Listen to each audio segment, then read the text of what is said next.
చేరి వచ్చిన వారిని బలపరచండి. ఏ వాక్యం కావాలో, ఏ మాటలు కావాలో అట్టి మాటల చేత నన్ను మమ్మల్ని అందరినీ మీరు బలపరచండి. మీ సన్నిధిని మాతో ఉంచండి. నిద్రమత్తును సోమరితనాన్ని మీరు తీసివేయమని యేసు నామం పేరిట అడుగుచున్నాము తండ్రి, ఆమేన్. దేవుడి వాక్యాన్ని విందాం. చేరి వచ్చిన మీ అందరినీ మన ప్రభువు దీవించి ఆశీర్వదించునుగాక. మంచిది. మరి చాలా దినాల తర్వాత ప్రకాశ్రావు గారిని చూసాం. దేవుడు వారిని నడిపించినందులకై వందనాలు. దేవునికి మహిమ. మంచిది. ఈ వాక్యాన్ని విందాం. పోయిన వారం మనం ఏం చెప్పుకున్నాం?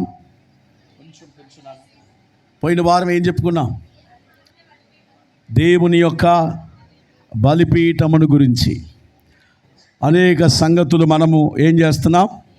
నేర్చుకున్నాం. ఆమేన్. ఈ పూట ఆయన ఏం చేస్తాడు అనే విషయాన్ని నేర్చుకుందాం. ఆయన అంటే ఎవరు? దేవుడు ఏం చేస్తాడు, ఆయన మన పట్ల చేసే కార్యాలు ఎలా ఉంటాయో క్లుప్తంగా శ్రద్ధగా మనం విందాం. దయచేసి మొదటిగా కీర్తనలు 3వ అధ్యాయము 4వ వచనాన్ని చదువుదాం. కీర్తనలు 3వ అధ్యాయము 4వ వచనం. నేను ఎలుగెత్తి యెహోవాకి మొరపెట్టినప్పుడు ఆయన తన పరిశుద్ధ పర్వతం మీద నుండి నాకు ఉత్తరమిచ్చును. దేవునికి స్తోత్రం. మన అంశం ఏమిటంటే ఆయన అనండి. అంటే ఎవరు? సరే కట్టేయండి. రైట్. ఆయన చదవండి మరలా. 3:4 3వ అధ్యాయం 4వ వచనం. ఎలుగెత్తి నేను యెహోవాకి మొరపెట్టినప్పుడు ఆయన అంటే ఎవరు? దేవుడు పరిశుద్ధ పర్వతం మీద నుండి నాకేమిస్తాడు? ఇప్పుడు మనం ఆరాధించే దేవుడు ఎవరు? మొరపెట్టినప్పుడు ఆయన తన పరిశుద్ధ పర్వతం మీద నుండి ఏమిస్తాడట? జవాబిస్తాడు. అందుకని మనం మత్తయి సువార్తలో చూస్తాం, అడుగుడి మీకు ఇయ్యబడును, వెదకుడి తట్టుడి మీకు. ఆయన పేరే ప్రార్థన ఆలకించేవాడు. ఎవరండి ఆయన? ఈరోజు మీరు ఏమి నేర్చుకోవాలంటే ప్రార్థించడం నేర్చుకోవాలి, అడగటం నేర్చుకోవాలి, విజ్ఞాపన చేయడం నేర్చుకోవాలి. విజ్ఞాపన చేయడం నేర్చుకుంటే ఆయన పరిశుద్ధ స్థలములో నుంచి ఖచ్చితంగా మీకు జవాబిస్తాడు. అన్నీ చేస్తాం కానీ ప్రార్థన చెయ్యం. అన్నీ చేస్తాం కానీ విజ్ఞాపన చెయ్యం. అన్నీ చేయడానికి ఇష్టపడతాం కానీ ప్రార్థించడానికి మాత్రం మనకు నోరు రాదు. ప్రార్థించడానికి శరీరం ఏం చేయదు మనకు. కానీ ఇక్కడ వాక్యం చాలా స్పష్టంగా చెప్తుంది, నేను ఎలుగెత్తి. ఎలా ఎలుగెత్తి అంటే ముఖమును ఆయన తట్టు తిప్పుకొని మోకాళ్ళేసి 2 చేతులు చాచి అయ్యాని పిలవడమే, ఏడవడమే ఎలుగెత్తి. ఎలుగెత్తి నేను యెహోవాకి ఏం చేస్తున్నాను? మొర్రపెట్టినప్పుడు ఆయన పరిశుద్ధ స్థలములో నుంచి నాకు ఉత్తరం ఇస్తాడు. ఎలుగెత్తండి, కన్నీరు గార్చండి, ప్రార్థించండి. దేవుడు నీకు జవాబు దయచేయబోతున్నాడు. రెండవది 4వ అధ్యాయం 3వ వచనం. అక్కడే కీర్తనలు 4వ అధ్యాయం 3వ వచనం. అమ్మా, యెహోవా తన భక్తులను తన కొరకు ఏర్పరచుకున్నాడని తెలుసుకొనుడి. నేను యెహోవాకి మొరపెట్టగా ఆయన ఏం చేస్తాడట? మరలా చూడండి, ఆయన అనే మాట మీరు మర్చిపోవద్దు. మన అంశం ఏంటి? ఎవరాయన? సర్వశక్తి గల దేవుడు, భూమి ఆకాశములను సృజించిన కృపగల దేవుడు. దేవునికి స్తోత్రం చెప్పండి.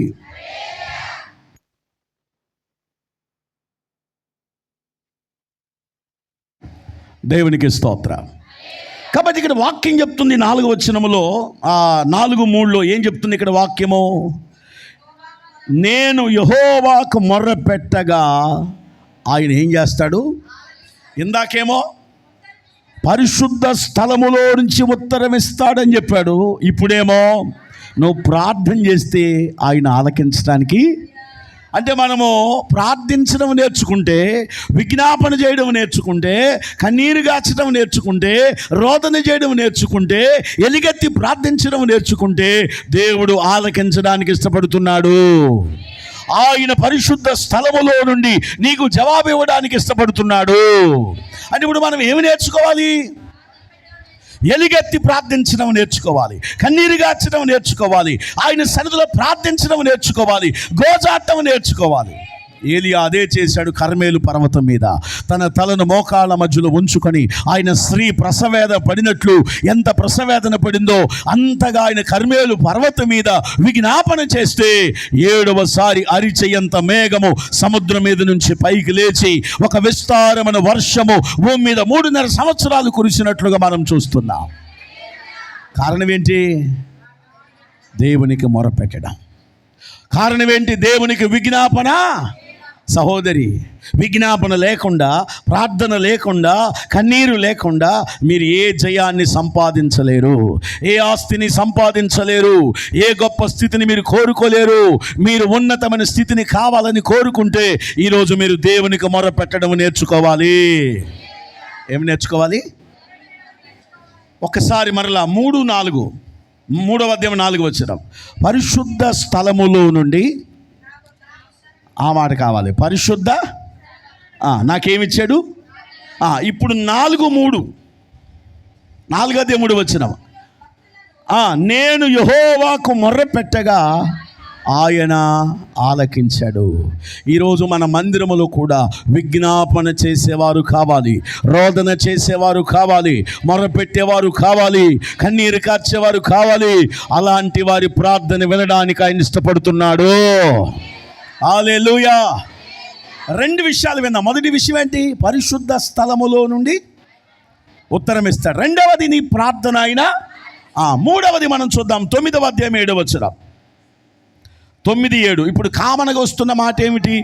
ఆయన 9:7, యెహోవా శాశ్వతముగా సింహాసనాసీనుడై ఉన్నాడు, న్యాయము తీర్చుటకు ఆయన తన సింహాసనమును స్థాపించి ఉన్నాడు. మూడవది ఆయన అనండి.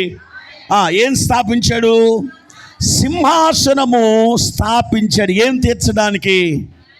న్యాయము తీర్చడానికి అనండి. ఆయన అన్యాయస్తులకు న్యాయం చేసేవాడు, బీదలకు న్యాయం చేసేవాడు, కన్నీరు కార్చేవారికి న్యాయం చేసేవాడు, వెదవరాండ్రికి న్యాయం చేసేవాడు, దిక్కు లేని వారికి న్యాయం చేసేవాడు. ఆయన ఏ సహాయము లేని వారికి న్యాయము తీర్చే దేవుడు. ఎవరండి మన దేవుడు? నీవు ఎంత భయభక్తులు కలిగి ఉంటావో అంతగా నీకు న్యాయం చేస్తాడు తప్ప నా దేవుడు అన్యాయం చేసేవాడు కాదు. మన దేవుడు ఎవరు కాదు? ఎవరికి అన్యాయం చేయడు. అందుకని వాక్యం చెప్తుంది ఇక్కడ 7వ వచనములో, యెహోవా శాశ్వతముగా ఏం స్థాపించాడు? సింహాసనాన్ని. ఏం చేయడానికంటే న్యాయము తీర్చుటకు. ఈరోజు నువ్వు సేవ చేస్తున్నావా? నీకు న్యాయము తీరుస్తాడు. ఈరోజు నువ్వు పరిచర్య చేస్తున్నావా? న్యాయము తీరుస్తాడు. ఈరోజు నువ్వు కన్నీరు గారుస్తున్నావా? నీకు న్యాయం చేస్తాడు. ఈరోజు నువ్వు దిక్కు లేక బాధపడుతున్నావా? నీకు న్యాయం చేస్తాడు. నువ్వు ఏదైతే ఆయన దగ్గరికి తీసుకొస్తావో ఖచ్చితంగా ఆ విషయంలో ఆయన నీకు న్యాయం చేయబోతున్నాడు. న్యాయం చేసేది ఎవరు? జడ్జి గారేగా. జడ్జి దగ్గరికి మనం ఏం చేస్తాం? తీర్పు చేయమని వెళ్తాం, అవునా కాదా? అప్పుడు ఏం చేస్తాడు ఆయన? న్యాయము విచారించి ఎవరికి ఆ న్యాయముగా ఉందో వారికి న్యాయం చేయడానికి ఆయన తీర్పునిస్తాడు. ఇప్పుడు దేవుడు కూడా సింహాసనాన్ని స్థాపించాడు నీవు అడిగే ప్రతి దానికి న్యాయము చేయడానికి. మరి నువ్వు అడుగుతావా? ప్రభువా నీవు నాకు సహాయం చేస్తావా? నేను దిక్కు లేని దానిగా, ఇదిగో సహాయము లేని దానిగా, ఆదరణ లేని దానిగా, ఇదిగో నేను పడి ఉన్నాను. ప్రభువా నీవు నాకు న్యాయము చేయి, నాకు సహాయము చేయి, నాకు కృప చూపమని నువ్వు అడిగితే సింహాసనము స్థాపించిన దేవుడు నీ పక్షంగా న్యాయము చేయడానికి ఆయన సిద్ధంగా ఉన్నాడు. ఎలా ఉన్నాడు ఆయన? దేనికి? ఎవరికి? ఆయనకు మొరపెట్టేవారికి, ఆయనకు విజ్ఞాపన చేసేవారందరికీ ఆయన న్యాయము తీర్చు దేవుడై ఉన్నాడు. హల్లెలూయా. 1 పరిశుద్ధ స్థలములో నుంచి ఉత్తరం ఇస్తాడు. 2వది చెవియొగ్గి, 3వది ఆయన న్యాయము తీర్చే దేవుడు. సంఘానికి వస్తున్నారు కదమ్మా, ఖచ్చితంగా మీకు న్యాయం చేయబోతున్నాడు. మీరు ఏం కోరుకుంటున్నారో అది నెరవేర్చబోతున్నాడు. దానికి ఉదాహరణ నేనే. 25 సంవత్సరాలకి పరిచయం విడిచిపెట్టలా. ఎన్నో స్థలాల్లో మందిరాన్ని మార్చాం, కానీ ఈ స్థలాన్ని, ప్రాంతాన్ని విడవలేదు, పరిచయం విడవలేదు, మందిరాన్ని విడవలేదు. న్యాయం చేసిన దేవుడు నా కష్టానికి ప్రతిఫలముగా 200గా ఆశీర్వదించాడు. ఈరోజు ఈ మందిరాన్ని విడిచిపెట్టబాకు, పరిచయాన్ని విడిచిపెట్టబాకు, సహవాసాన్ని విడిచిపెట్టబాకు, ప్రార్థన విడిచిపెట్టబాకు, నిర్లక్ష్యంగా ఉండొద్దు. దేవుణ్ణి సంతోషంగా ఆరాధించడానికి రా. నీ పక్షంగా ఆయన న్యాయము తీర్చి నిన్ను సమృద్ధితో నింపడానికి ఆయన ఇష్టపడుతున్నాడు. 4వది మనం చూద్దాం. 11వ అధ్యాయము 4వ వచనం. యెహోవా తన పరిశుద్ధ ఆలయములో ఉన్నాడు. యెహోవా సింహాసనము ఆకాశమందున్నది. ఆయన నరులను ఏం చేయబోతున్నాడు? అందరు చెప్పండి. తన కనుదృష్టి చేత ఆయన వారిని ఏం చేస్తున్నాడు? చెప్పండి. అమ్మా, నువ్వు అనుకుంటున్నావు నన్ను ఎవ్వరు చూడట్లేదని. అయ్యా, నువ్వు అనుకుంటున్నావు నన్నెవ్వరు చూడట్లేదని. నేను ఒక విషయం చెప్పనా? నిన్ను ఆకాశము నుండి చూచే దేవుడున్నాడు. మనుషులు చూడకపోయినా పర్లా. ఎవరు చూస్తున్నారు? మనుషులు నీ మొర ఆలకించకపోయినా పర్లా, ఆయన ఆలకిస్తున్నాడు. ఆయన మనుషులు న్యాయం చేయకపోయినా పర్లా, దేవుడు నీకు న్యాయం చేయడానికి ఇష్టపడుతున్నాడు. అయితే నువ్వేం చేయాలి? నీ సమస్యలను ఆయనకి ఇస్తే న్యాయం చేస్తాడు. ఇవ్వకపోతే అంతే కదా. ఇప్పుడు జడ్జి గారు న్యాయం చేయాలంటే మనం ఏం చేయాలి? కోర్టులో మన సమస్యలు చెప్పుకోవాలి. ఇక్కడ మాట్లాడుతున్నాడు ఏమనంటే, ఆయన తన పరిశుద్ధ ఆలయములో ఉన్నాడట. ఎక్కడున్నాడు? తర్వాత ఆయన సింహాసనం ఎక్కడుంది? ఆకాశమందు.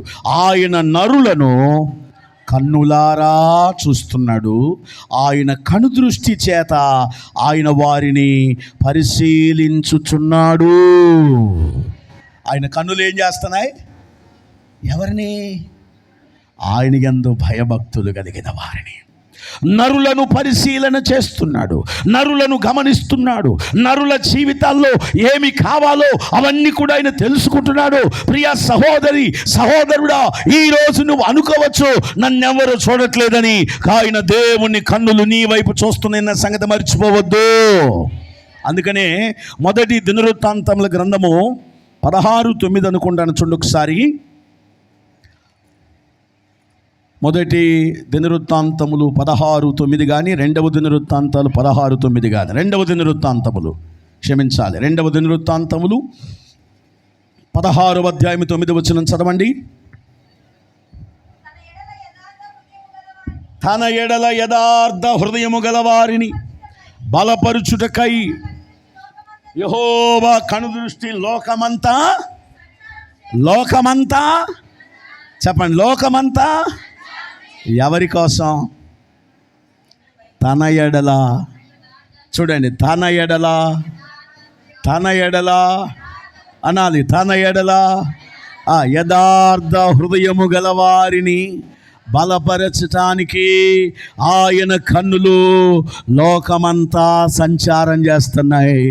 ప్రియా తల్లి, నువ్వు యథార్థవంతురాలవైతే, తమ్ముడా నువ్వు యథార్థవంతురాలవైతే, తండ్రి నువ్వు యథార్థవంతురాలవైతే, అక్క నువ్వు యథార్థవంతురాలవైతే, చెల్లెమా నువ్వు యథార్థవంతురాలవైతే, దేవుని కన్నులు నిన్ను బలపరచడానికే లోకమంతా సంచారం చేస్తా ఉన్నాయి.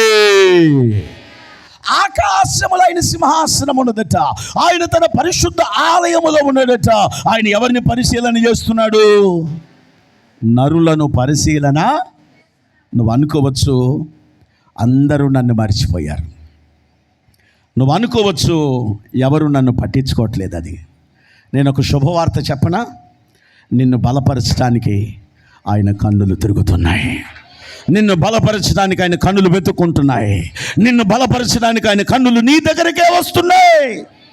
హాగర్ని బలపరచడానికి ఆయన కన్నులు రాలా? చెప్పండి అమ్మా. సారేపతి వెధవరాల్ని బలపరచడానికి ఆయన కన్నులు రాలా? ఈరోజు మీ అందరిపై ఆయన కన్ను దృష్టి ఉన్నది. ఆయన మిమ్మలను మర్చిపోలేదు. ఆయన మిమ్ములను మరిచిపోడు, ఆయన మిమ్ములను విడివడు, ఎడబాయడు. ఆయన నిరంతరము మిమ్ములను పరిశీలన చేస్తూ మిమ్ములను ఆశీర్వదించే దేవుడై ఉన్నాడు. హల్లెలూయా. ఒకటి, పరిశుద్ధ స్థలములో నుంచి ఆలకిస్తున్నాడు. రెండవది మన మొర. మూడవది ఆయన న్యాయము తీర్చేవాడు. నాలుగవది ఆయన మనలను పరిశీలన చేసే దేవుడు. తర్వాత మనం చూద్దాం, చూడండి. ఆయన 11వ అధ్యాయం 7వ వచనం చదవండి. కీర్తనలు 11:7. అక్కడే కీర్తనలు 11:7. యెహోవా నీతిమంతుడు, ఆయన నీతిని ప్రేమించువాడు. యథార్థవంతులు ఆయన ముఖ దర్శనాన్ని, చెప్పండి అన్నమాట. ఆయన ముఖ దర్శనం ఎవరు చేస్తారట? అయ్యా, ఎర్ర దాంట్లో కొంచెం అటు సైడ్ ముందు పైకని. Praise the Lord. తగ్గించు చాలు. Praise the Lord. వింటున్నారా మీరు వాక్యం? ఏమర్థం అవుతుంది? మన అంశం ఏంటి ఇవాళ? ఆయన ఏం చేస్తాడు? ఆలకిస్తాడు.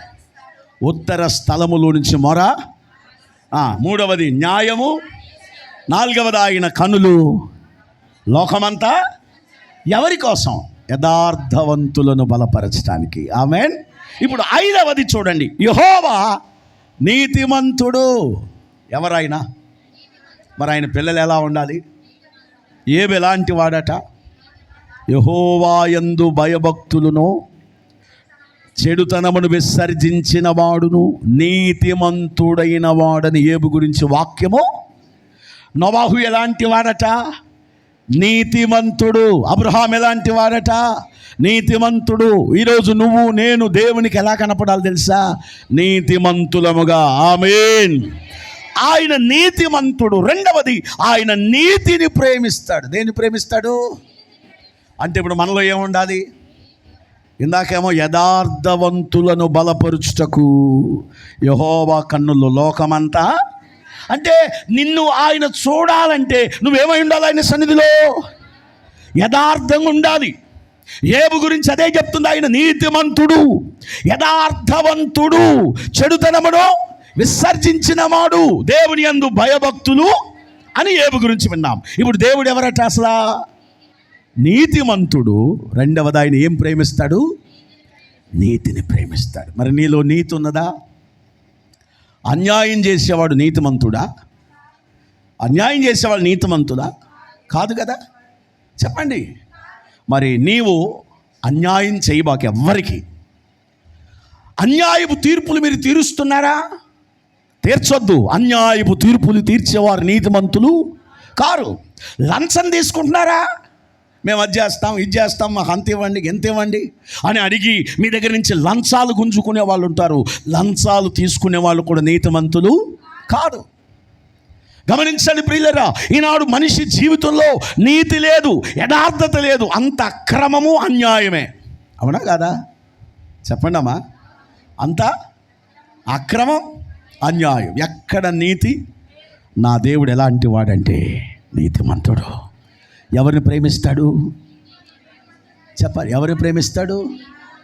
నేను 2 విషయాలు స్పష్టంగా చెప్పాను. నువ్వు యథార్థవంతురాలవైతే, యథార్థవంతుడు నిన్ను బలపరచడానికి ఆయన లోకమంతా సంచారం చేసి నీ దగ్గరకు దిగి వస్తాడు. రెండవది, నీవు నీతిమంతుడవైతే, నీతిమంతురాలవైతే, నీలో యథార్థత ఉంటే, నీతిని నువ్వు ప్రేమిస్తే, ఆయన మాట్లాడుతున్నాడు, యథార్థవంతులు ఆయన ముఖ దర్శనాన్ని చేస్తారు. యథార్థవంతులు ఏం చేస్తారట అంటే డైరెక్ట్గా ఆయన చూస్తారు. ఎవరు? మరి మనం చూడట్లేదంటే దాని అర్థం ఏంటి? నిజంగా మీరు అర్థం చేసుకోండి. దేవునికి కావలసింది నీతిమంతులు, దేవునికి కావలసింది యథార్థవంతులు, దేవునికి కావలసింది నీతిని ప్రేమించేవారు. ఆయన ముఖ దర్శనము చేసే కృప దేవుడు నీకు దయచేయబోతున్నాడు. ఆయన మంచోడండి. మనమే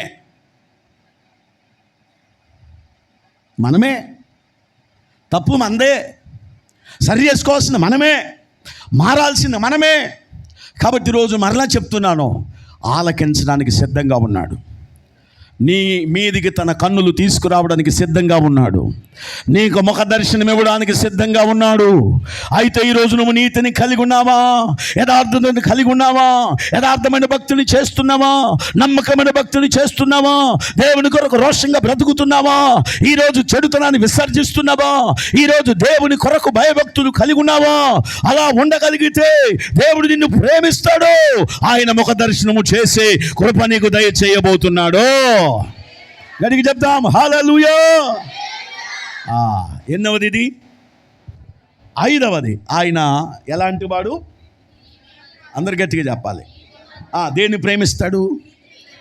అలాంటి వారికి ఏమిస్తాడట?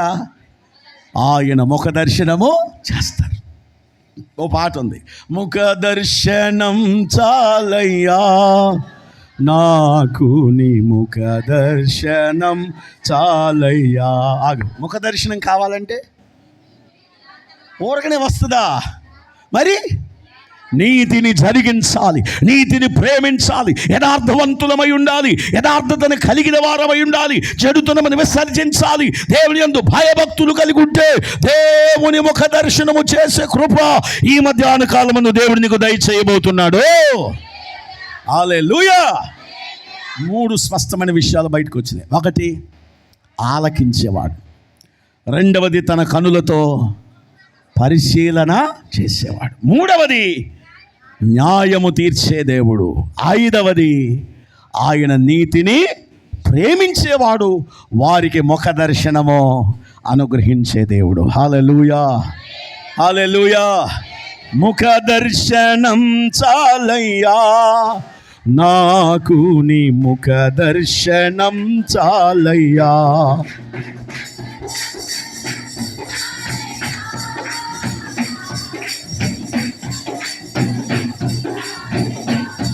సమీపించని తేజస్సులో నివసించునా యేసయ్యా.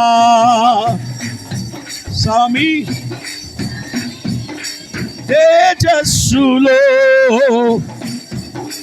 నా దైవమా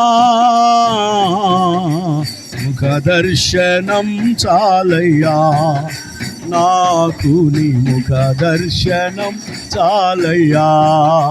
ముఖ దర్శనం చాలయ్యా నాకు నీ ముఖ దర్శనం చాలయ్యా. ముఖ దర్శనం చాలయ్యా నాకు నీ ముఖ దర్శనం చాలయ్యా. హల్లెలూయా. ఆయన ఎలాంటి వాడు? నీతిని ప్రేమించేవాడు, యథార్థవంతులకు ముఖ దర్శనాన్ని. అంటే ఇప్పుడు ఎంతగా మనం యథార్థతని కలిగి ఉండాలి? ఏబు భార్య ఏమంది? దేవుడు దేవుడు దేవుడు అంటావు, మనకేం చేశాడు? యథార్థతను వదిలిపెట్టవా అంటుంది. ఏమంటుంది? ఆయన ఏమన్నాడు తెలుసా? మూర్ఖురాలు మాట్లాడినట్లు దేవుని చేత మేలేనా కీడు కూడా అనుభవించాలి కదా. ఆ మాట హైలైట్. ఏ మాట హైలైట్?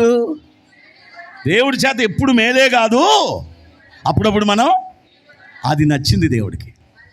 మరొక మాట అన్నాడు, ఆయనే ఇచ్చాడు, దేవునికే స్తోత్రం అన్నాడు, అది నచ్చింది దేవుడికి. మనం జాతి కూడా చచ్చిపోతే 10 రోజులు చర్చికి రాం, చేపలు తిరగబడితే 20 రోజులు రాం, రొయ్యలు అమ్ముడుపోతే 4 రోజులు రాం, ఇల్లు గడవకపోతే అడ్రస్ ఏమి ఉండం. చెప్పండి, అంతేనా కదా? ఎవరికైనా కాలు ఎదురు దెబ్బ తగిలి గోరు లేచిపోతే చాలు, 2 నెలలకి మన గోరు లేచిపోతాము చర్చికి రాకుండా. మనం ఎట్టటోళ్ళం అంటే కారణాలు ఎత్తుక్కుంటాం చర్చి మానేయడానికి. దేవునికి స్తోత్రం. కానీ ఏ కారణాలు ఎత్తుక్కున్నవాడు కాదు. నష్టములో దేవుని స్తుతిస్తాడు, లాభంలో కూడా దేవుని స్తుతిస్తాడు. సావైనా బ్రతుకైనా నాకు దేవుడే. దేవునికి స్తోత్ర.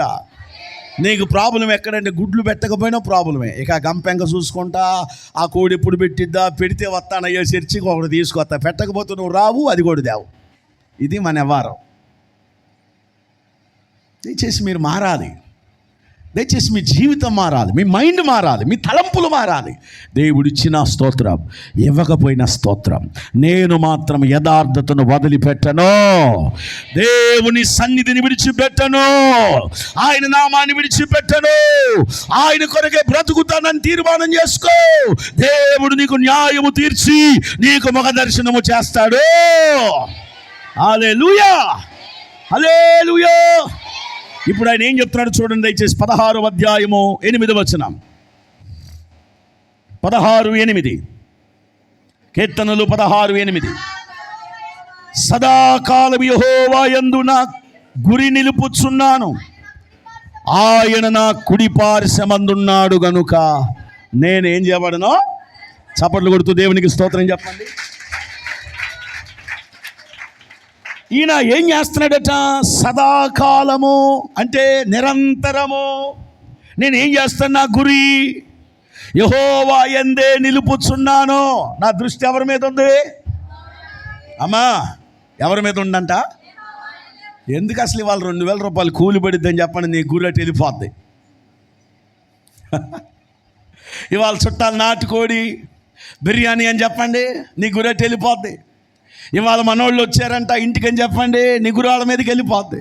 ఎంతసేపటికి మన మైండ్ అంతా డబ్బే, డబ్బు డబ్బు డబ్బు. ఆ తర్వాత చెప్తుంది జబ్బు జబ్బు జబ్బు. నీ గురి ఎక్కడ ఉంటుంది చెప్పండి? డబ్బు లేకపోతే ఎట్లా? డబ్బు కావాలి, కానీ అది రెండవ ఆప్షన్ అయి ఉండాలి. దేవునికి స్తోత్రం. ఇప్పుడు ఈయన సదాకాలం నా గురి ఎక్కడ నిలుపుకుంటున్నాను? యెహోవా మీదే. హల్లెలూయా. మా ఆయన ఇంటికాడే ఉన్నాడయ్యా, అందుకే నేను రాలేకపోతున్నాను ప్రార్థనకే. మా పిల్లలు ఇంటికాడ సామాన్లన్నీ పాడు చేస్తున్నారు, అందుకే ఇంటికాడ ఉంటున్నానయ్యా. అయ్యో, నా గురి ఎక్కడుంది? నా ఇంటికాడే. స్తోత్రం చెప్పండి. ఇప్పుడు మీరు ఇక్కడ ఉన్నారే కానీ మీ గురి అంతా వాచి మీద ఉంది. ఎందుకు? అది తొందరగా తిరిగితే బాగుండు, అది స్పీడ్కి వెళ్ళిపోతే బాగుండు, 1:30 అయిపోతే బాగుండు. ఏమండి, పోయిన వారం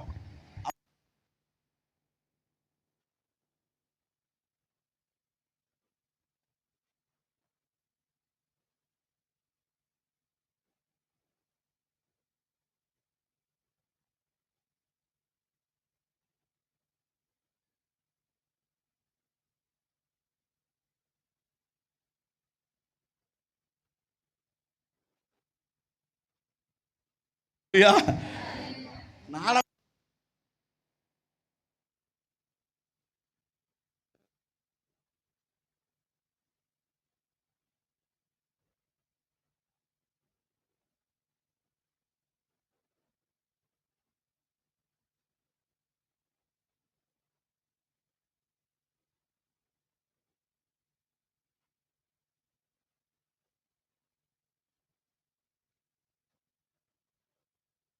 ఏడుతున్నారు. ఎందుకు? కానీ ఆలస్యంగా వస్తారే వాళ్ళకి ఏ బాధ ఉంది? నిజంగా పాపం ఆమె అన్నప్పుడు నాకు నిజంగా జాలి వేసింది. దేవునికి స్తోత్రం. కానీ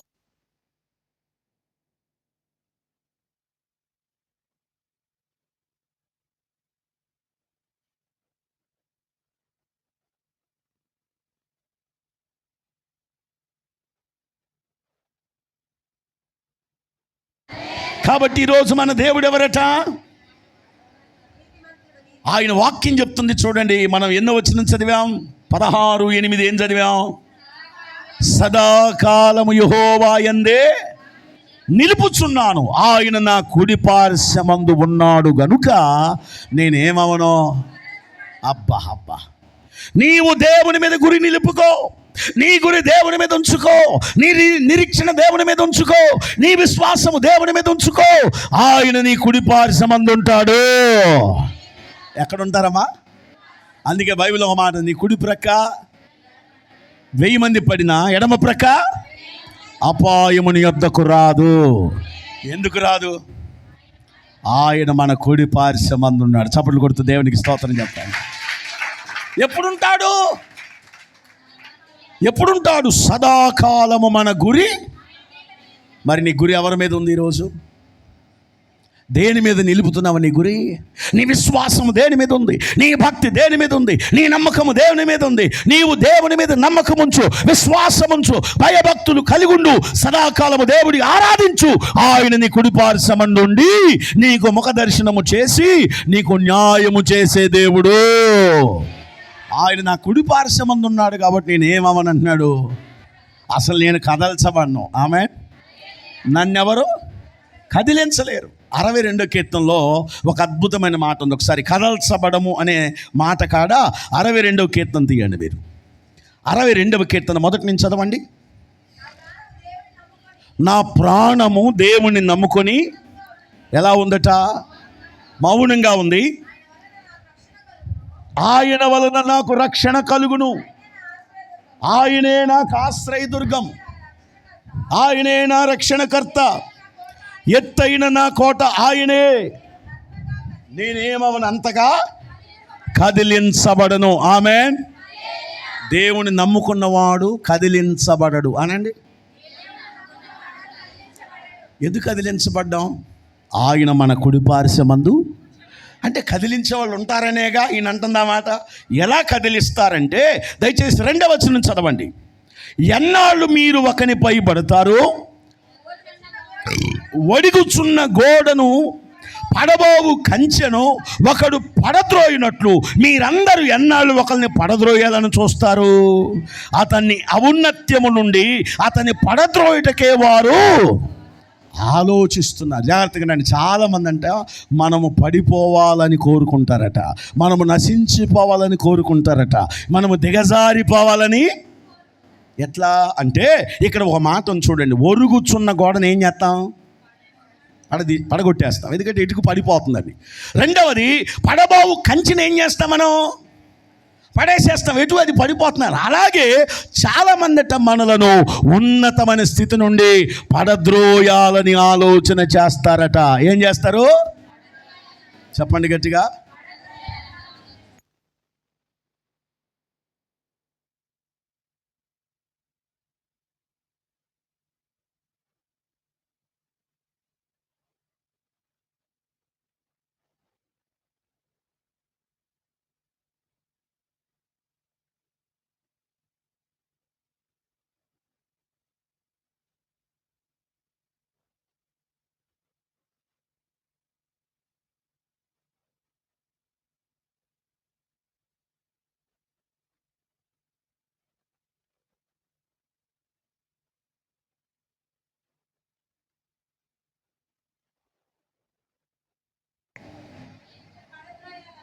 అంత ఆరా ఎందుకు చెప్పాలి మీరు? మనం ఏదైనా చేసుకుంటే ఎదుటోడికి నచ్చదో. నా సంగతే కాదు, మీ సంగతే నేను చెబుతుంది. ఉదాహరణ నన్ను తీసుకోండి. దేవుని స్తోత్రం చెప్పండి. ఒక కవర్ మోసుకెళ్ళామనుకో, ఎవరు వచ్చారనుకో, ఎందుకు వచ్చారంట? లారీ మీద ఏమి వేసుకొచ్చాం, వేసుకొచ్చారంట. వాళ్ళకి తెలిసేదాకా నిద్రపోరు. దేవునికి స్తోత్రం చెప్పండి. ఈ బ్యాచ్ అంతా ఎదుటోడిని ఎంతసేపుడికి ఏం చేయాలనుకుంటారంట? పడదోయాలి. పడిపోయే గోడను పడగొట్టినట్టు, ఒరుగుచున్న కంచెను పడగొట్టినట్టు ఎంతసేపుడికి నిన్ను పడద్రోయాలని ఏం చేస్తారంట? వాళ్ళు ఆలోచిస్తారు. అక్కడ చూడండి 4వ వచనములో, అబద్ధం ఆడటం వారికి సంతోషం. ఎవరికి? మనల్ని పడదోసే వాళ్ళకి. వాళ్ళు లేనిపోని గావెత్తారు. లేనిపోని గామిచ్చి మనం గొడవ ఆడుకుంటుంటే, అబ్బా నేను వేసిన డైలాగ్ ఎంత బాగా పనిచేసిందో. స్తోత్రం చెప్పండి. అది ఏమి లేదు, కానీ కామిచ్చి నిందేసి ఆ మనిషి పోట్లాడుకుంటా మనశ్శాంతి లేకుండా ఉంటే వీళ్ళు ఏం చేస్తుంటారు? బాగా హ్యాపీగా ఉంటారు. ఎవరు వీళ్ళు? మనల్ని పడత్రోయాలనుకునే వాళ్ళు. అందుకని ఇటేనండి, ఇటు వదిలేయండి, ఏమీ పట్టించుకో. దేవునికి స్తోత్రం కలుగునుగాక.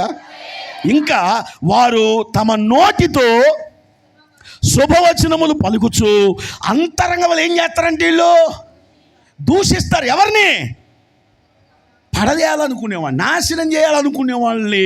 ఎంతసేపుడుగా మనల్ని అంటే బైకి ప్రైజ్లాడమ్మా, బాగున్నావా, నీకోసం భలే చేస్తాను ప్రార్థన, బా అసలు మీ పిల్లలు, మీరు, మీ కుటుంబం భలే ఉందమ్మంటారండి. మన ముందు పక్కకెళ్ళి, సన్నాసిదే నేనేదో పలకరియాలని పలకరించాను కానీ నాకు ఏడదాకా ఉందనుకుంటున్నా. చూస్తున్నా నాకు వస్తుంది అని సాటుగా మాట్లాడు. ముందేమో వందనాలయ్యా, ప్రైస్లాడమ్మా, బాగున్నారా, మీ గురించి నేను బలి ప్రార్థన చేస్తున్నా, అసలు మీరు చాలా మంచివాళ్ళు. ముందే మనం 2-4 అడుగులు వేసినాక పక్క ఆమెతో ఏమంటది, నేను పలకరియాలని పలకరియలేదు ఎవరిక. నేను చెప్పే మాటలు కదమ్మా, ఇక్కడే ఉంది చూడండి. వాళ్ళు ఏమంటున్నారు 4వ వచనములో, అతని ఔన్నత్యము నుండి అతని పడద్రోటికే వారు అబద్ధమాడుట వారికి సంతోషం, వారు తమ నోటితో శుభవచనములు పలుకుచు అంతరంగంలో ఏం చేస్తారు, దూషిస్తారు. వదిగో నా ప్రాణమా, దేవుని నమ్ముకొని మౌనంగా ఉండు, ఆయన వలన నాకు నిరీక్షణ, ఆయనే నాకు ఆశ్రయదుర్గము, నా రక్షణాధారము, నా ఎత్తైన కోట ఆయనే, నేను కదిలించబడను. 2 చేతులు ఎత్తి స్తోత్రం చెప్పండి. మనుషులు ఇన్ని రకాలుగా ఆలోచన చేస్తున్నారు. అయితే నేను చేసే పని ఏంటంటే, ప్రాణమా మౌనంగా ఉండు. ఏమంటున్నాడు, గొడవాడమంటున్నాడా, మౌనంగా ఉండమంటున్నాడా? మనం ఏం చేస్తాం ఇట్లా వింటే? అసలు ముందు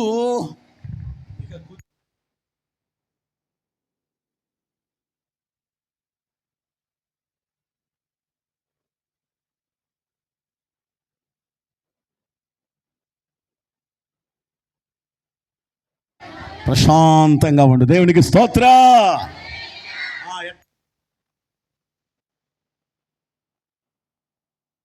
స్తోత్రం చెప్పండి గట్టిగా, హల్లెలూయా. ప్రాణమా నువ్వేం చేయాలి, మౌనంగా ఉండు. ఎందుకంటే ఆయన వల్లనే నాకు నిరీక్షణ, ఆయనే నాకు ఆశ్రయదుర్గము, నా రక్షణాధారము, నా ఎత్తైన కోట ఆయనే, నేను కదిలించబడను. ఆమేన్. నన్ను కూడా అప్పుడప్పుడు జనం ఏం చేస్తారు, నేను ఒక డైలాగు చెబుతా, నేను చెప్పిందని మార్చి చెబుతారు ఎదుటి వాళ్ళకి. నా విషయంలో ఇది నేను చాలాసార్లు చూస్తున్నా. నేను చెప్పేది ఒకటే, దాన్ని ఎత్తుకెళ్ళి ఎడ చెబుతారు, మార్చండి. ఎట్టా ఎదుటివాడికి బాధ కలిగేటట్టు, కోపం వచ్చేటట్టు, ఇక వాళ్ళు నాకు శత్రువులుగా మారేటట్టు, అయ్యగారు ఎట్టన్నాడని చెప్పేస్తారు. వాళ్ళు ఇక బుస్సు బుస్సు అంటుంటారు, మనతో పలకరు. తేరు ఎంక్వైరీ చేస్తే నువ్వు ఇట్ట, నేను అందది కాదు, నేను అంది ఇది అంటే వాళ్ళ ఉద్దేశం ఎందుకు మార్చి చెప్పారు? ఈయనతో వాళ్ళు ఏమవ్వాలి, దూరం అయిపోవాలి. చెప్పండి. ఇట్లాంటి వాళ్ళు నేను చాలామందిని చూసి అలాంటి గుంట నక్కలన్నిటికీ దూరంగా ఉంటున్నా. చప్పట్లు కొడుతూ దేవునికి స్తోత్రం చెప్పండి. ఎందుకు ఇలా ఆలోచిస్తారు, ఎందుకు ఇలా మాటలు మారుస్తారు, లేని వాటిని ఉన్నట్లుగా ఎందుకు సృష్టిస్తారంటే, మనము ఉన్నతమైన స్థితిలోకి వెళ్ళడం వారికి ఇష్టమో. కానీ గుర్తుపెట్టుకో, మన దేవుడు నిన్ను కదల్చే దేవుడు కాదు. ఏ మనుషుడు నిన్నేమి చెయ్యలేడు. నీవు దేవుణ్ణి నమ్ముకొని మౌనంగా ఉండు. ఆయనే నీ కోట, ఆయనే నీ కొండ, ఆయనే నీకు ఆశ్రయదుర్గము. ఆయన ఉండగా నిన్నెవడు కదల్చలేడు. ఏం చేయలేరు, అదులుస్తారా? పైకేం బాగా పలకరిస్తారంటే అంతరంగంలో చెప్పాడుగా మాట. అబద్ధాలు ఆడటం వారికి ఎందుకు అలా అబద్ధాలు ఆడతారంటే, మనల్ని ఎంతసేవుడికి అది వాళ్ళ ప్లాన్. మనమేం గోడ గొంటిని బంతులు లెగిసినట్లు లెగుస్తుంటాం, అది మన స్పెషాలిటీ. ఆమె కాసేపు అసలు ఏంద్రా మనం ఎంత తొక్కుదామన్నా. కారణం ఏంటంటే, దేవుని నమ్ముకొని మౌనంగా ఉన్నా. ఆయన న్యాయము తీర్చే దేవుడు, ఆయన సహాయం చేసే దేవుడు, ఆయన కృప చూపే దేవుడు, ఆయన మన కుడి పార్శ్వమందున్నాడు. ఎవరు మనలను కదల్చలేరు. కదల్చాలని చూసిన ఏది ఎవడి తరమో. ఎందుకంటే ఆయన మనతో ఉన్న దేవుడు, ఆయనే మన ప్రభువైన యేసుక్రీస్తు వారు. యుద్ధము యెహోవాదే, యుద్ధము యెహోవాదే, యుద్ధం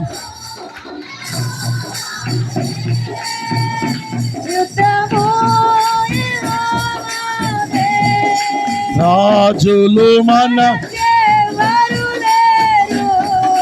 శూరులు, రాజులు మన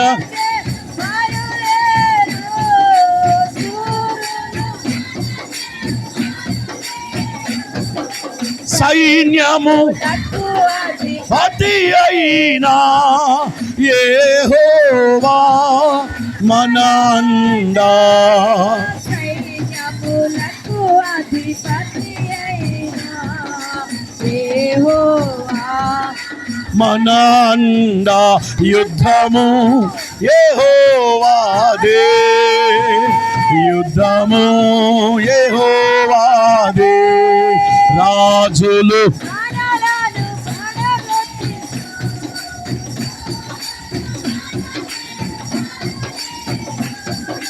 రాజులు మనకెవ్వరు లేరు.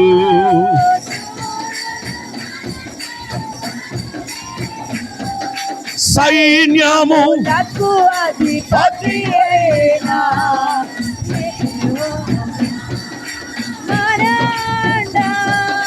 సైన్యము యెహోవా మన అండ. యుద్ధము యెహోవాదే, యుద్ధము ఆమేన్. యుద్ధము యుద్ధము హల్లెలూయా, హల్లెలూయా. ఇప్పుడు చెప్పండి, మనలను కదిలించేవారు లేరు. ఎందుకని? దేవుణ్ణి నమ్ముకొని మౌనంగా ఉందాం. ఆయనే మన ఆశ్రయము, ఆయనే మన కొండ, ఆయనే మన కోట. ఇప్పుడు మనల 62 మొదటి వచనం చదవండి. నా ప్రాణము ఎలా ఉంది? నువ్వు నీ ఇంటి దగ్గర మౌనంగా ఉంటున్నావా? గొడవలు ఆడుతున్నావా? చెప్పండి.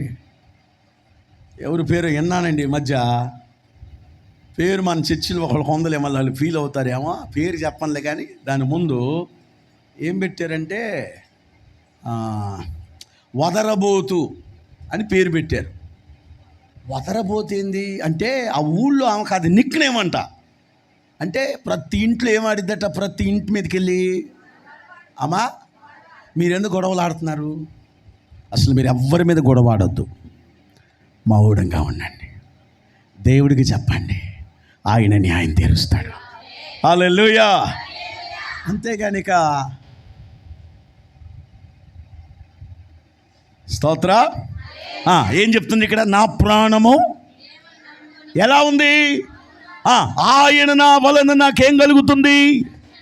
ఆయనే నాకు ఆశ్రయదుర్గము, ఆయనే నా రక్షణకర్త, ఆయన నాకు ఎత్తైన నా కోట.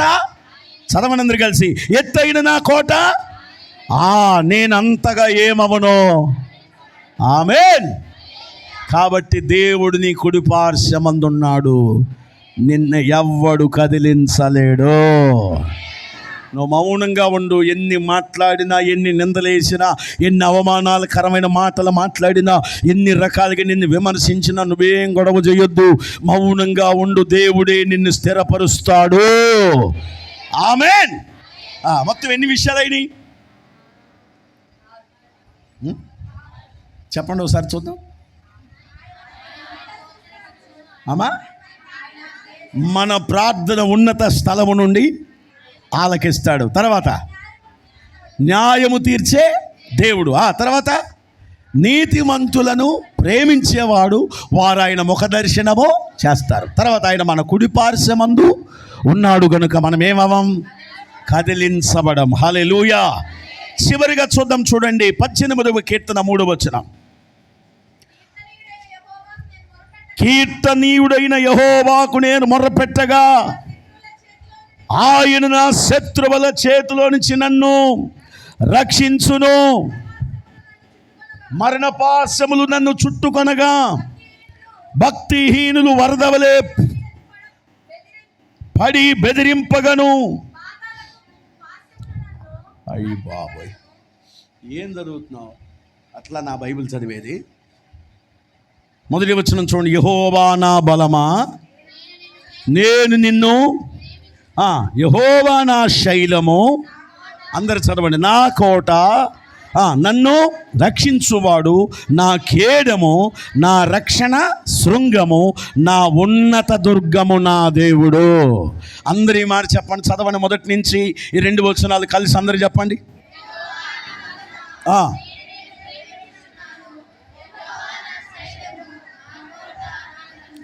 దేవుడు నా కేడము శృంగము, నా ఉన్నత దుర్గము నా దేవుడు, నేను ఆశ్రయించి ఉన్న కీర్తనీయుడైన యెహోవాకు నేను మొర్రపెట్టగా ఆయన నా శత్రువుల చేతిలో నుంచి నన్ను రక్షిస్తాడు. 7వది నిన్నేం చేస్తాడు ఆయన? శత్రువుల చేతిలో నుంచి ఏం చేస్తాడు చెప్పాలి. శత్రువుల చేతిలో నుంచి. శత్రువులు మన మీద ఎన్నో ప్రయత్నాలు చేస్తారు, చేయరా? వాళ్ళు ఎన్ని రకాలుగా చెయ్యాలో అన్ని రకాలుగా మన మీద ప్లాన్లు వేస్తారు, స్కెచ్లు వేస్తారు, పడగొట్టాలని చూస్తారు, నాశనం చేయాలని చూస్తారు, అవమానపరచాలని చూస్తారు, హేళన చేయాలని చూస్తారు, నిందించాలని చూస్తారు, ముందెళ్తండి వెనకాల మాట్లాడతారు, మనకి పెద్ద పెద్ద బోర్డులు తగిలిచ్చి మనల్ని ఎగతాళి చేస్తారు. అన్ని రకాలుగా మనల్ని ఏం చేస్తారు చెప్పండి. శత్రువుల నుండి రక్షించువాడు నీతో ఉన్నాడు. నీ దేవుడు శత్రువులను ఓడించి నీకు జయమిచ్చే దేవుడు. హల్లెలూయా. అలా చేయాలంటే ముందు 2 వచనాలు నీ నోట్లో ఉండాలి, నీ హృదయంలో ఉండాలి, నీ మనసులో ఉండాలి. ఏముండాలి? యెహోవా నా బలమా అనండి. టానిక్కా నా బలమా కాదు. యెహోవా నా బలమా, నేను నిన్ను ప్రేమిస్తున్నా. తర్వాత యెహోవా శైలజ కాదు, నా శైలమా చెప్పండి. నా శైలమా, నా కోటై కాదు, కోట. తర్వాత నన్ను రక్షించువాడు, నా కేడము, నా రక్షణ శృంగము, నా ఉన్నత దుర్గము నా దేవుడే. ఇలాంటి దృఢమైన విశ్వాసం మనలో కలుగునుగాక. ఇలాంటి గొప్ప ఉజ్జీవం మనలో లేచునుగాక. ఎల్లప్పుడూ ఆయన నా కోట, నా కొండ, నా రక్షణకర్త, నా బలము, నా శైలము, నా ఉన్నతమైన దేవుడు ఆయనే అని చెప్పేవారు, ఇదిగో ఉన్నతమైన వారు, వారిని ఆయన శత్రువుల చేతిలో నుంచి రక్షిస్తాడు. ఆమేన్. ప్రాణమా పోయి గొడవాడి రాన్నాడా? మౌనంగా ఉండవు. నిన్నెవ్వడు కదల్చలేడు. స్తోత్ర. నిన్నెవ్వడు పడగొట్టలేడు. నా దేవుడు నీ కుడి పక్కన ఉన్నాడు. స్తోత్ర. న్యాయము తీర్చే దేవుడు మన దేవుడు. ఎలా చేసేవాడండి? అంతే. మీరు ఈ మందిరాన్ని పరిచయం విడవకుండా ఉండండి, నీకు నీ పిల్లలకు న్యాయం చేయబోతున్నాడు. మీరు దేవుణ్ణి ప్రేమించి ఆయన సన్నిధికి రండి, మీ మొరాలకించబోతున్నాడు. మీరు ఆయన ప్రేమించండి, ఆయన శత్రువుల చేతిలోంచి రక్షించబోతున్నాడు. యథార్థముగా ఉండండి, నీతిగా ఉండండి, ఆయన ముఖ దర్శనాన్ని మీరు చేయబోతున్నారు. ఆయన నమ్మదగిన వాడు అనండి. ఆయన బల సౌందర్యము గల దేవుడు. మన కొరకు రక్తము కాచి ప్రాణం పెట్టి నిత్య జీవం ఇచ్చిన దేవుడు ఆయన. హల్లెలూయా. గొలియాతు ఎంత ఉన్నాడు? 6 మూరల జానుడు. దావీదంతా చిన్నోడు. కర్రను తీసుకొని వడిసెలు తీసుకొని వెళ్ళి ఉంచుంటే వాడు అంటున్నాడు, ఏరా నేను కుక్కను అనుకుంటున్నావా? నిన్ను చంపే కాకులకి వేస్తానని దేవతల పేరు శపిస్తా ఉంటే దావీదు అంటున్నాడు, ఓరు బాబు నేను యుద్ధం చేయడానికి వచ్చాను అనుకుంటున్నారా? చిచ్చి, యుద్ధం నాది కాదు, నా కుడి ప్రక్కన ఒక ఆయన ఉన్నాడు, నేనే కనపడుతున్నా, నీకు అసలోడు కనపడతల్లా, ఆయనే నా శత్రువులను కూల్చేవాడు. యుద్ధము నాది కాదు, యెహోవాదే. ఎవరిదే? వడిసెలు తీసుకొని కొట్టాడంటే దేవుడు వెనకాల దిప్ప మీద కొడితే బొక్క వారలకు పడ్డాడంతే. వాడి కత్తితో వాడి తలను నరికేసి ఇశ్రాయేలు సైన్యమునకు ఏమిచ్చాడు? ఆయన జయమును అనుగ్రహించాడు. నువ్వు రోషంగా నిలబడు, దేవుడు నిలబడతాడంతే. గొలియాతు ముందు ఎలా నిలబడ్డాడు? రోషంగా ఉన్నాడా? పిరిగితనంతున్నాడా? అమ్మా, రోషంగా నిలబడే వాళ్ళు ఎట్లా నిలబడతారు చూపించండి ఒకసారి. రోషంగా ఉండేవాళ్ళు ఎలా నిలబడతారు? మెరిసి ధైర్యంగా ఉంటారు కదా, సింహంలాగా.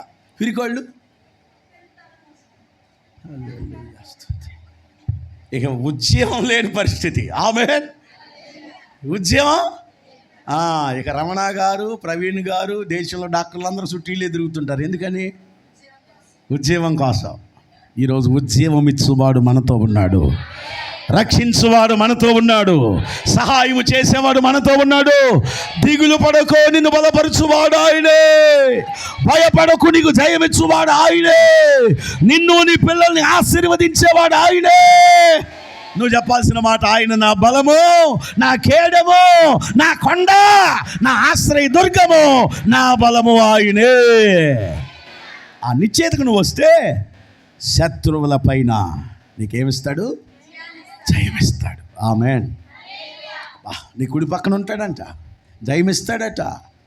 ఉన్నత స్థలము నుండి నీ చెయ్యి పట్టుకుంటాడట, నీ మొర ఆలకిస్తాడట. ఎవడు కదల్చాలని చూసిన నిన్నెవడో కదిలించలేడు. నిన్ను దేవుడు స్థిరపరుస్తాడు. ఎప్పుడు? ఆయనకు నీవు నీతిమంతుడుగా, యథార్థవంతుడుగా కనపడాలి. నీ హృదయం ఎప్పుడు ఏం చెప్పాలి? ప్రాణమా మౌనంగా ఉండు, నీ దేవుడు నీతో ఉన్నాడు, ఆయనే నీ కోట అని నువ్వు చెప్పుకోవాలి. ఆమేన్. 125వ కీర్తన మొదటి వచనం చదవండి. నా సమయం అయిపోయింది. 125వ కీర్తన మొదటి వచనం. యెహోవా యందు నమ్మిక ఉంచువారు కదలక నిత్యము నిలుచు సియోను కొండవలే ఉందురు. ఆగండి, ఇక్కడ చాలా కొండలు ఉన్నాయి. పాటలు పాడిన కథలో, చప్పట్లు కొట్టిన కథలో, స్తోత్రాలు చెప్పిన కథలో చెప్పరేందమ్మా. చిన్న చిన్న కొండలు ఉన్నాయి, పెద్ద పెద్ద కొండలు ఉన్నాయి, బుడ్డి బుడ్డి కొండలు ఉన్నాయి, సీనియర్ కొండలు ఉన్నాయి, జూనియర్ కొండలు ఉన్నాయి. ఈ కొండలన్నీ ఏం చెయ్యవు అమ్మా? నువ్వు పాడు, ఆరాధన చెయ్యి, వాక్యం చెప్పు. ఈ కొండ ఎట్లుంటుంది? ఏం కదలదో, ఒలకదో, పలకదో. ఏం చేసింది మరి? చూస్తా ఉంటుంది ఈ కొండ. అమ్మా, మన చర్చిలో చిన్న చిన్న కొండలు ఉన్నాయి, బుడ్డి బుడ్డి కొండలు ఉన్నాయి, బండ బండ కొండలు ఉన్నాయి. ఇవి ఏం చెయ్యవు? చెప్పండి తల్లి. అదిగో దేవుడు నేను దీవించను కాక తల్లి, అట్లా మాట్లాడేవాడు కావాలి నాకు. దేవునికి స్తోత్రం, హల్లెలూయా. కానీ ఇప్పుడు ఇక్కడ వాక్యం ఏం చదువుతుంది? యెహోవా యందు అనండి నమ్మిక ఉంచువారు కదలక నిత్యము నిలిచే సియోను కొండవలే ఉందురు. దేవునికి స్తోత్రం. నేను మళ్ళా చెప్తున్నాను, దేవుని నమ్ముకోండి, ఆయన యందు భయభక్తులు ఉంచండి, ఆయన యందు విశ్వాసం ఉంచండి. కదలక నిత్యము నిలుచు సియోను కొండవలే దేవుడు నిన్ను, నీ కుటుంబాన్ని దీవించబోతున్నాడు.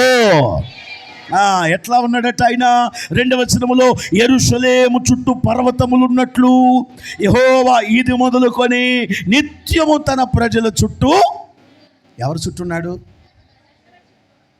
చెప్పండి? ఒకప్పుడు నేను దరిద్రుని, లేనోడిని, చాలా దీనుండి. వాస్తవంగా చెప్పాలంటే దేవుని కృపే. నేను ఇలా ఉన్నానంటే దేవుని దయే. కారణం ఒకటే, నమ్ముకున్న దేవుని విడిచిపెట్టలేదు, నమ్ముకున్న దేవుని అశ్రద్ధ చేయలేదు, నమ్ముకున్న దేవునికి దూరంగా ఉండలేదు, నమ్ముకున్న దేవుని సన్నిధిని మర్చిపోలేదు. నేను నమ్మిన దేవుడు గొప్పవాడు, ఆయన ఆశీర్వదించే దేవుడు. ఆయన తన ప్రజల చుట్టూ సియోను కొండవలే ఉంటాడట. దేవునికి మహిమ కలుగునుగాక. 2వ వచనం చూడండి. యెరూషలేము చుట్టూ పర్వతములు ఉన్నట్లు యెహోవా ఇది మొదలుకొని నిత్యము తన ప్రజలకి ఏం చేస్తాడు? వారి చుట్టూ ఉంటాడు. ఎవరి చుట్టూ చెప్పండి అమ్మా గట్టిగా. అంటూ 4వ వచనం చదవండి. ఏమన్నాడు? ఎవరికి? మీలో మంచోళ్ళు చేయొద్దండి. యెహోవా మంచి వారికి మేలు చేస్తాడట. మంచోళ్ళు ఎవరో చేయొత్తమన్నా. అయ్యో వామ్మో, యెహోవా ఎవరికి మేలు చేస్తాడు? మరి మంచోళ్ళు ఎవరో చెయ్యత్తమన్నా నాకు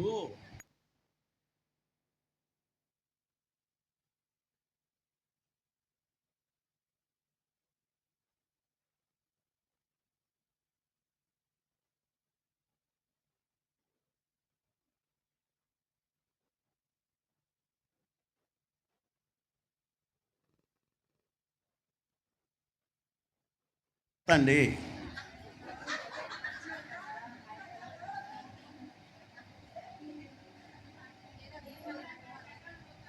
అక్క ఇంకా కింద వచ్చిన కూడా చదవండి. ఓకే, బుజ్జక్క ఓ సంగతి చెప్పింది, అమ్మగారు ఓ సంగతి చెప్పింది, నేను కూడా చెప్తా. యథార్థవంతులకు ఇప్పుడు రెండో ప్రశ్న, యథార్థవంతులు ఎవరు చేయొద్దండి?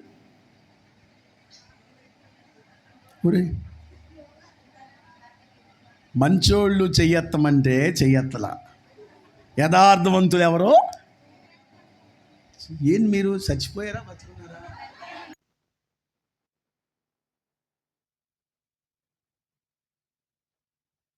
మన లోపము సరి చేసుకుంటే కదలక నిత్యము సియోను కొండవలె దేవుడు మనలను మారుస్తాడు. ఈ ప్రశ్నలు ఎందుకంటే మన లోపాన్ని సరి చేసుకుందాం, యథార్థవంతులుగా మార్చబడదాం, మంచి వారంగా మార్చబడదాం, నీతిమంతులముగా మార్చబడదాం, దేవునికి ఇష్టమైన వారుగా మార్చబడదాం, చెడుతనాన్ని విసర్జిద్దాం, దేవుని కొరకు బ్రతుకుదాం, దేవుని కొరకు జీవిద్దాం, ఆయన యందే విశ్వాసం ఉంచుదాం. హల్లెలూయా. ఎవరికి మేలు చేస్తాడట? మంచి వారికి. ఎవరికమ్మా? చాలామంది మంచోడండి అంటారు. అసలు ఆ పేరు సంపాదించడం ఎంత గొప్ప సంగతో తెలుసా? బైబిల్లో ఒక ఆయన మంచివాడై చనిపోయినా ఉంది బైబిల్లో. 2వ రాజుల్లో మంచివాడని పేరు పొంది చనిపోయాడట. మనం చనిపోయే ముందు ఏం పేరు సంపాదించాలి తెలుసా? మంచోడండి, మంచిదండి. అసలు ఆ పేరు పొందడమే చాలా గ్రేట్. దేవుడు కూడా ఇప్పుడు అదే ప్రస్తావన చేస్తున్నాడు. ఏమని? మంచి వారికి నేను మేలు చేస్తా. ఎవరికి? మంచివారంటే అన్నిటిలో మంచితనం. ఆమేన్. రెండవది, యథార్థవంతులకు మేలు చేస్తాడు. ఎవరికి? దేవుని సన్నిధిలో నీవు యథార్థంగా ఉండాలి, పరిచర్యలో యథార్థంగా ఉండాలి.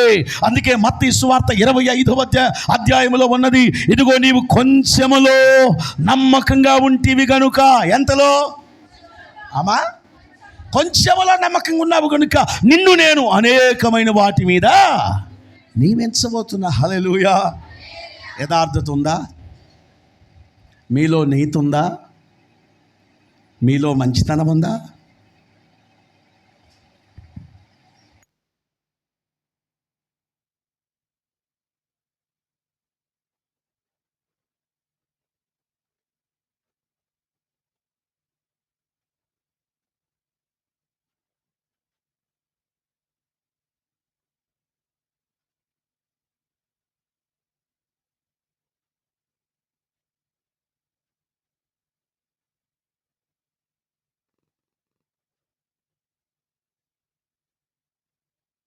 స్తోత్రం చెప్పండి. ఇప్పుడు ఎవరికి మేలు చేస్తాడు? మంచి వారికి. ఎవరికి మేలు చేస్తాడు? యథార్థవంతులకు. ఎవరికి మేలు చేస్తాడు? నీతి కలిగిన వారికి. ఎవరిని ప్రేమిస్తాడు? నీతి గల వారిని. ఎవరిని ఆశీర్వదిస్తాడు? యథార్థవంతులను. ఎవరి ప్రార్థనలకు ఇస్తాడంటే దేవుని యందు భయభక్తులు గల వారికి. హల్లెలూయా. కాబట్టి ఇప్పుడు 3 విషయాల్లో మనం సరి చేసుకోవాలి. ఒకటి, యథార్థత విషయంలో. ఏ విషయంలో? రెండవది, మంచి పేరు సంపాదించే విషయంలో. సామెతల గ్రంథంలో ఉందో చూడండి అన్నమాట. సామెతల గ్రంథం 7వ అధ్యాయం 1వ వచనం చదవండి, ప్రార్థన చేసుకుందాం. సామెతల గ్రంథం 7వ అధ్యాయం 1వ వచనం.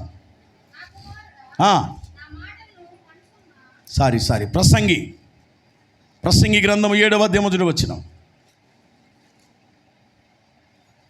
సుగంధ తైలము కంటే మంచి పేరు మేలు.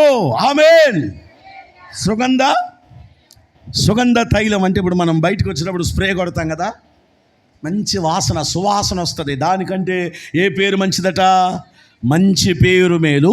ఒకని జన్మదినము కంటే ఒకని మరణ దినమే దాని కాదు, కానీ మనకు అవసరమైన మాట సుగంధ తైలము కంటే మంచి పేరు. ఇప్పుడు నువ్వేం సంపాదించాలి చెప్పండి అమ్మా? మంచివాడు, మంచి వ్యక్తి అండి, యథార్థపరుడు, యథార్థపరురాలండి, నీతిమంతుడు, నీతిమంతురాలండి, భయభక్తులు కలిగినామండి, యథార్థత వదలదండి, దేవుణ్ణే నమ్ముకుందండి, సంఘానికే వెళ్ళొద్దండి, చాలా నమ్మకస్తురాలండి, పరిచర్యలో అతడంత నమ్మకస్తుడు మరొకడు లేడండి అని నువ్వు మంచి పేరు పొందుకో. దేవుడు నీకు మేలు చేయడానికి ఇష్టపడుతున్నాడు. ఇలా మనం చెప్పుకున్నాం, యథార్థవంతులను బలపరుచుటకు యెహోవా కనుదృష్టి లోకమంతటా. ఎవరిని బలపరచడానికి? ప్రియా సహోదరుడు, ఈ మధ్యాహ్న కాల సభలో నీవు యథార్థవంతుడువేనా? ప్రార్థనకి వెళ్ళే విషయంలో, ఆరాధించే విషయంలో, పరిచర్య చేసే విషయంలో, దేవునికి దశమ భాగం ఇచ్చే విషయంలో, దేవునికి కానుకలు ఇచ్చే విషయంలో, దేవుని సేవకులు పోషించే విషయంలో, నీవు దేవుని కొరకు ప్రార్థించే విషయంలో నువ్వు యథార్థవంతుడువేనా? ఆలోచించు ఒకసారి. నీవు నీతిని ప్రేమించే వ్యక్తివా? న్యాయం చేస్తావా? అన్యాయాన్ని సహించకుండా ఉంటావా? నీతి గలవారిని ప్రేమించే వ్యక్తిగా ఉంటావా? నీతి కొరకు ఆకలి దప్పులు గలవారు ధన్యులు కదా. నీలో నీతి ఉందా? మూడవది, మంచి పేరు నీకుందా? మంచి పేరు కలిగి ఉన్నావా? నలుగురు నీ గురించి మంచి సాక్ష్యం ఇస్తున్నారా? నువ్వు మంచివాడవని, మంచిదానివని గురించి చెప్పగలరా? ఈరోజు మంచి పేరు సంపాదించు. దేవుని దృష్టిలో యథార్థంగా ఉండు, దేవుని దృష్టిలో న్యాయంగా ఉండు. నిన్ను ప్రేమించి నీ నివాస స్థలాన్ని ఏం చేస్తాడు? ఆయన వర్ధిల్ల చేస్తాడు. అట్టి కృపా దేవుడు మనకు దయచేయునుగాక. ఆమేన్, ఆమేన్. ప్రార్థన చేసుకుందాం, అందరూ లేచి నిలబడితే.